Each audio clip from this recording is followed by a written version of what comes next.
কানাই, আমি বলছি যে তুমি কে?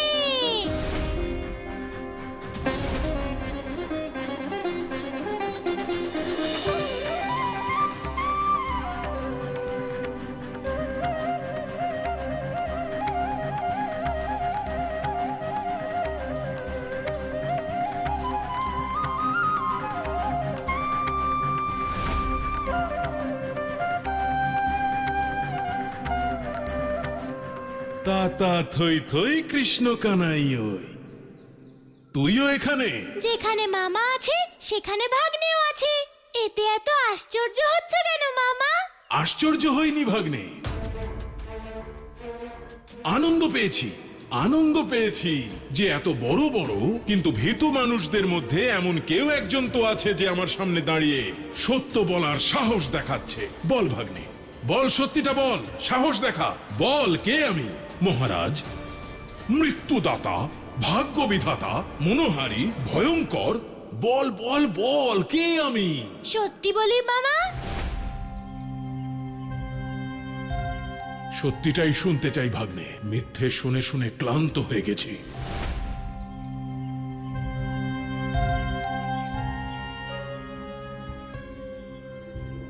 বল।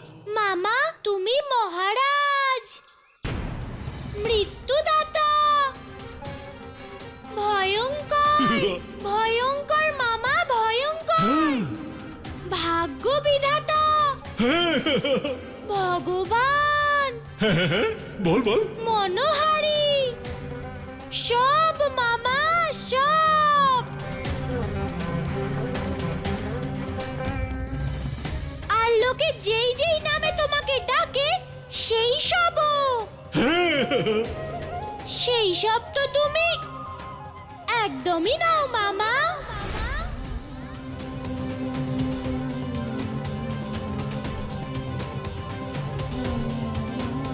আর শুধু সেটাই নয়, আমি তো বলি তুমি কংসই নও।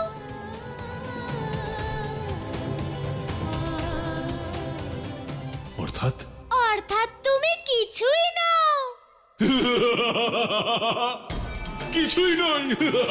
ভগবান কংস, কংস, কংসই নয়? তাতা থই থই, তোকে আমি সাহস দেখাতে বলেছিলাম, দুঃসাহস নয়। কানাই, মামা তুমি আমাকে সত্য বলতে বলেছিলে, এবার তুমি তো নিজেই সত্যকে স্বীকার করতে পারছো না। আই, কানাই, তুমি এখনো বয়স অনেক ছোট। সত্য অসত্যের জ্ঞান তোমার মধ্যে নেই। চলো এখান থেকে, চলো। নন্দরাজ, ভগবান কংসের সামনে দাঁড়িয়ে কাউকে আদেশ দেওয়ার চেষ্টা করো না। ছাড়ো ওকে, ছাড়ো ওকে।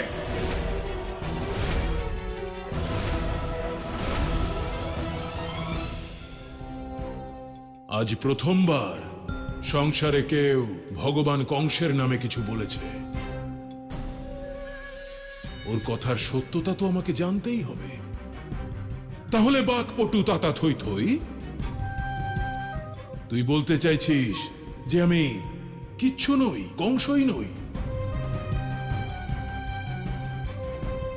জনগণের ভাগ্য বিধাতা, মৃত্যুদাতা ভগবান কংস কিছুই নয়? তাহলে কে আমি? আমি যেটা বললাম সেটা তুমি শুধু শুনেছো, বোঝনি মামা। তাহলে এবারও আমাকে বোঝাবে? বোঝা, বোঝা কানাই, কি বোঝাতে চাস? বোঝা। মামা কংস, আমি বললাম যে মানুষ যাই বলুক তাদের কথায় তোমার কোনো পরিবর্তন হবে না মামা কংস। এখন তোমায় নিজেকেই নির্ধারণ করতে হবে যে তুমি কে। নিজেকে নিজের দৃষ্টি দিয়ে দেখতে হবে, কিন্তু তুমি তো অন্যের দৃষ্টি দিয়ে নিজেকে খুঁজছো।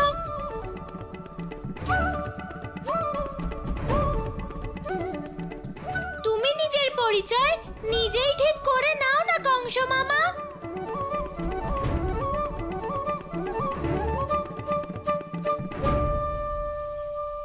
নারায়ণ নারায়ণ।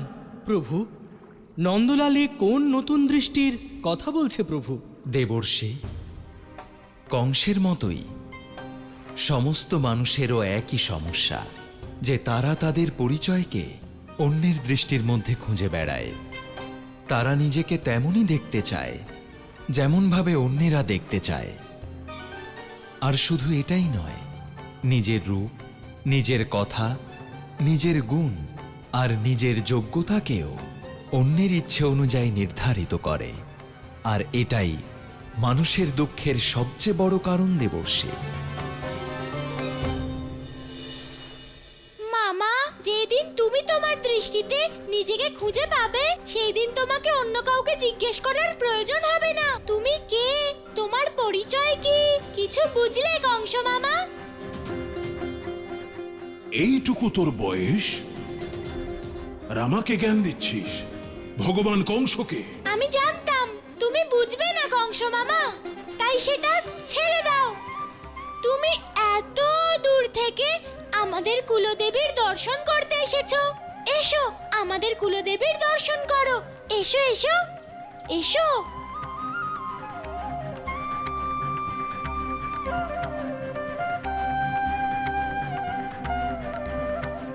ভাগ্নে, আমি কুলদেবীকে দর্শন করতে নয়, তোর এই দেবীকে দর্শন দিতে এসেছি। যোগমায়া, কত সৌভাগ্যবতী তুই যে ভগবান কংস স্বয়ং এসেছে তোকে দর্শন দিতে। চিনতে পারছিস? মনে পড়ছে 5 বছর পূর্বে আমার কারাগার, ছোট্ট বালিকা আর তোর প্রকট হওয়া। কি বলেছিলি তুই? কংস মামা, দেবী সত্যিকারের এখানে নেই, ওটা ওনার মূর্তি। তাহলে তুমিই বলে দাও যে উনি কি বলেছিলেন। তোমার হত্যাকারী জন্ম নিয়ে নিয়েছে কংস, এটাই বলেছিলি না তুই? অর্ধসত্য, সেই অর্ধসত্যকেই পূর্ণ করতে আজ আমি এখানে এসেছি। বল সম্পূর্ণ সত্য। সেদিন তো অনেক গর্জন করেছিলি, আজ প্রস্তর মূর্তি হয়ে বসে আছিস কেন? প্রতিমা থেকে বেরিয়ে আয়, প্রকট হ। বল, কে সেই বালক? কোথায় আছে? কার গৃহে, কোন কুলে, কার মমতার ছায়ায় পালিত হচ্ছে? বল।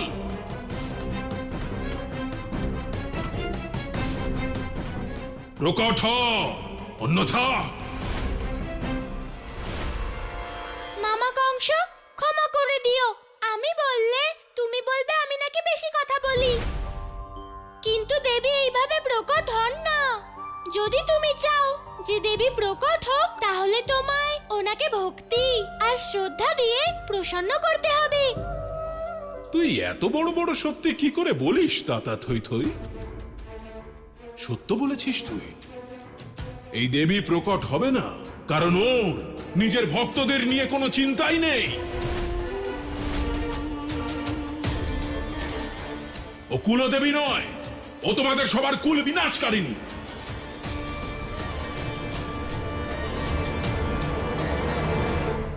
কংস মামা, যেমন সবাই বললেই তুমি কিছু হতে পারবে না, তেমনি তুমি বললে আমাদের কুলদেবী আমাদের কুলভক্ষিনী হবে না। উনি আমাদের রক্ষা করতেন আর করবেন। রক্ষা করবেন? তোমাদের উপর এতদিন যা যা সংকট এসেছে তোমাদের এই দেবীর কারণেই এসেছে। যদি প্রথমেই তোমাদের কুলদেবী আমাকে সত্যটা বলে দিত, আমি শুধু শুধু আমার প্রজাদের এত কষ্ট দিতাম না। কংস মামা, এটাও তো হতে পারে যে মানুষকে কষ্ট দেওয়া তোমার প্রয়োজনীয়তা নয়, বরং স্বভাব। আমি এখানে কাউকে হত্যা করতে আসিনি, কিন্তু এবার মনে হচ্ছে যে তুই তোর মাকে নিঃসন্তান করে দিবি।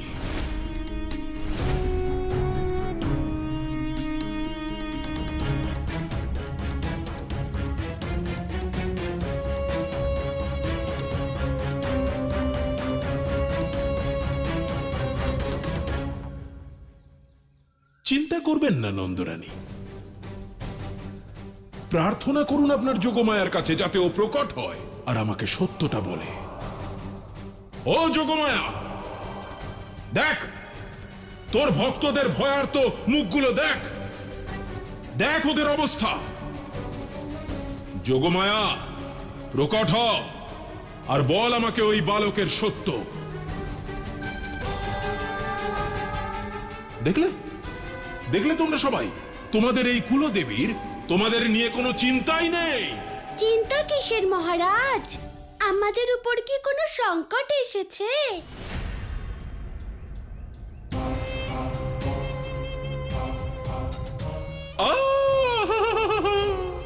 সংকট আসেনি? এই সংকটকে দেখতে পাচ্ছ না? হ্যাঁ, প্রলব্ধ চানুর,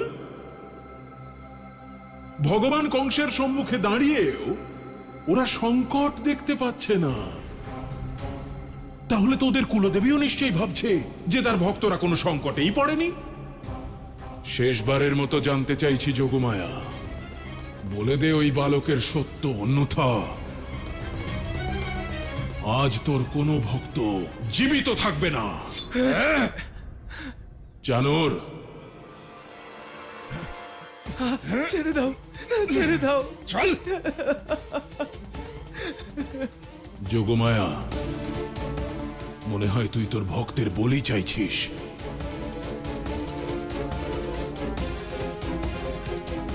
তুই এখনই প্রকট না হলে তোর এই ভক্তের রক্ত দিয়েই তোকে স্নান করাবো।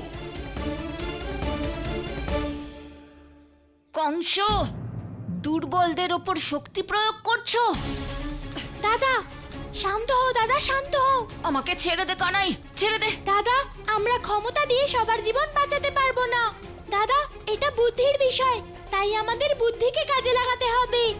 দাদা, মা বলে অধর্মীদের তাদের ভাষাতেই বোঝাতে হয়।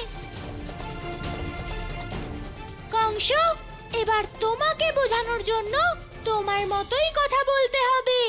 তাহলে তুই প্রকট হবি না।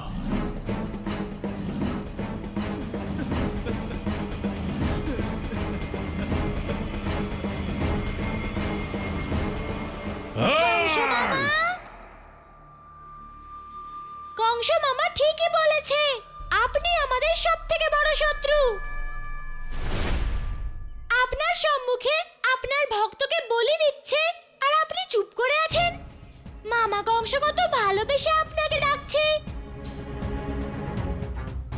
আপনি প্রকট হচ্ছেন না কেন? যদি মামা কিছু জানতে চায় তাহলে বলে দিচ্ছেন না কেন আপনি? একটা ছোট্ট সত্যের জন্য আপনি আপনার ভক্তের জীবন সংকটে ফেলছেন।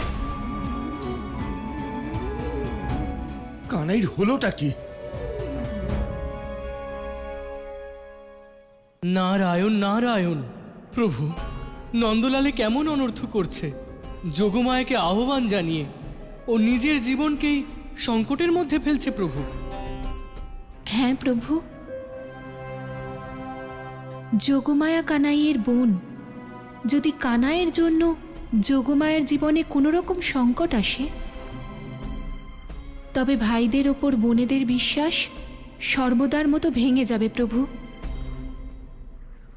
দেবী, প্রত্যক্ষভাবে হয়তো এসব কিছু মনে হচ্ছে, কিন্তু পরোক্ষভাবে কানাই দেবী যোগমায়া আর তার ভক্তদেরকে রক্ষা করার চেষ্টা করছে। কিন্তু প্রভু, কানাই তো সেটাই করছে যা কংস চায়। অনুলোমেন বলিনম, অর্থাৎ নিজের চেয়েও শক্তিশালী শত্রুকে তারই অনুকূলে গিয়ে পরাজিত করাই সর্বশ্রেষ্ঠ কূটনীতি। দেবী, কানাই এই সময় সেই কূটনীতিই প্রয়োগ করছে। কংসের কথাতে সে এই কারণে সম্মতি জানাচ্ছে, যাতে সঠিক সময় এলে সে তার কার্য সাধন করতে পারে। দেবী, এটা হলো কানাইয়ের কূটনৈতিক জীবনের সূচনা।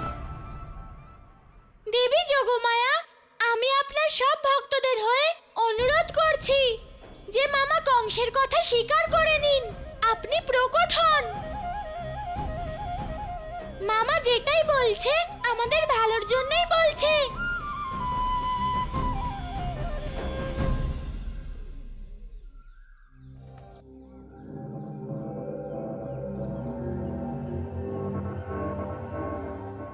তা থই থই, মা মা না করে বলছিস মামা মামা। আমাকে বোঝাতে বোঝাতে বলতে শুরু করেছিস আমারই মতো কথা। কথা নয় মামা, ভয়।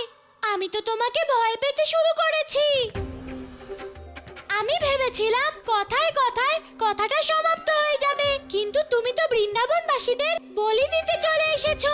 ভাগ্নে, তোর মামা এই ক্ষমতা বাকপটুতার দ্বারা অর্জন করেন। শুনলেন আপনি? একটু তো ভয় পান মামা কংসকে, এখন তো প্রকট হন।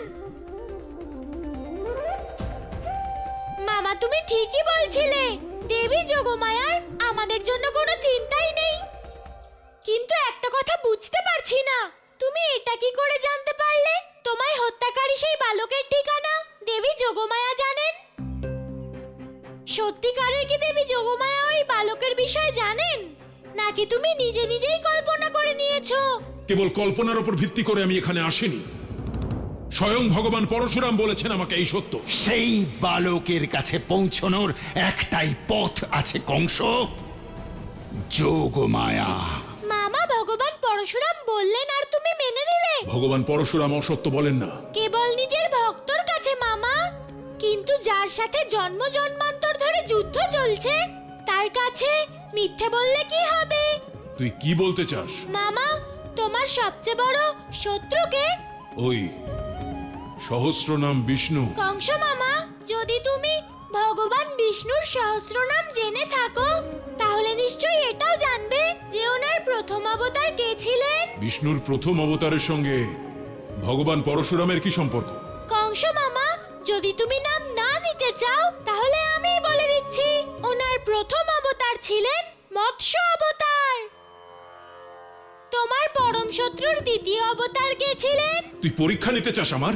তাহলে শোন, দ্বিতীয় কচ্ছপ, তৃতীয় বরাহ, চতুর্থ নরসিংহ, পঞ্চম বামন। কংস মামা, পঞ্চমে থেমে গেলে কেন? ষষ্ঠ অবতারটা বলো মামা। ষষ্ঠ অবতার? ভাবো কংস মামা, ভাবো, ভগবান বিষ্ণুর ষষ্ঠ অবতার। বিষ্ণুর ষষ্ঠ অবতার ভগবান পরশুরাম? ঠিকই বলেছো মামা, তোমার পরম শত্রুর ষষ্ঠ অবতার ছিলেন ভগবান পরশুরাম।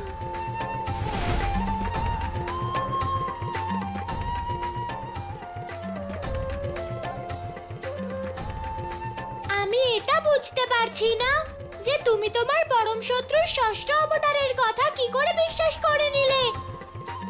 দেখে তো মনে হয় তুমি খুব বুদ্ধিমান। তাহলে তুই এটা বলতে চাইছিস যে ভগবান পরশুরাম আমার সঙ্গে ছলনা করেছেন? মনে তো হচ্ছে যে বিষ্ণুর ষষ্ঠ অবতারের কাছে তুমি আরেকবার হেরে গেছো কংস মামা। আমার তো দুঃখ হচ্ছে এটাতেই যে তোমার এত বড় যাত্রা ব্যর্থ হয়ে গেল। এই কানাই তো কেবল বৃথাই চেষ্টা করছে, কংসকে তো শুধু শক্তি দ্বারাই বোঝানো যায়। দাদা, গোয়ালা যা বলছে তা বলতে দাও, আর তারপরে তোমার মুগুর তো আছেই, তাই না? হ্যাঁ রাধা, সেটার জন্যই তো আমি অপেক্ষা করছি।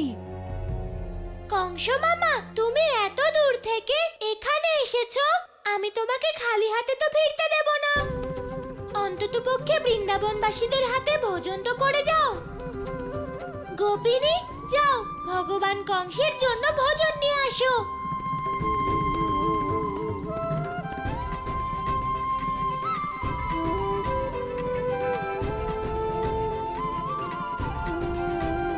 খুব সুস্বাদু ভোজন। খাও মামা, খাও।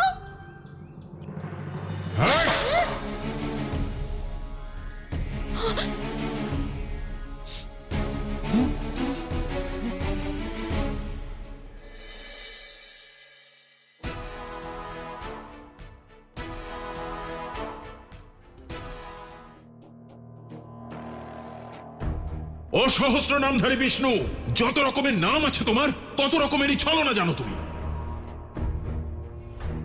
আমি ভেবেছিলাম তুমি ধর্মের পথ কখনো ত্যাগ করবে না, কিন্তু পরশুরামকে দিয়ে মিথ্যে বলিয়ে তুমিও আমার মতো অধার্মিক হয়ে গেছো বিষ্ণু। 100 নামের সঙ্গে আরো একটা নাম বাড়লো, অধার্মিক বিষ্ণু। তুমিই তো বলো যে অধর্ম বেশি দিন বেঁচে থাকতে পারে না, ছলনার বিনাশ নিশ্চিত। তাহলে অধার্মিক বিষ্ণু, তোমার এই ছলনার প্রতিশোধও আমি খুব শীঘ্রই নেব।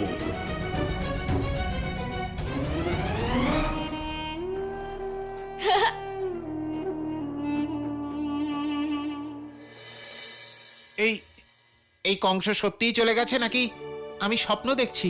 দামোদর কাকা, স্বপ্ন দেখা ছাড়ো এখন। এখন আমরা সবাই সংকট মুক্ত দামোদর কাকা।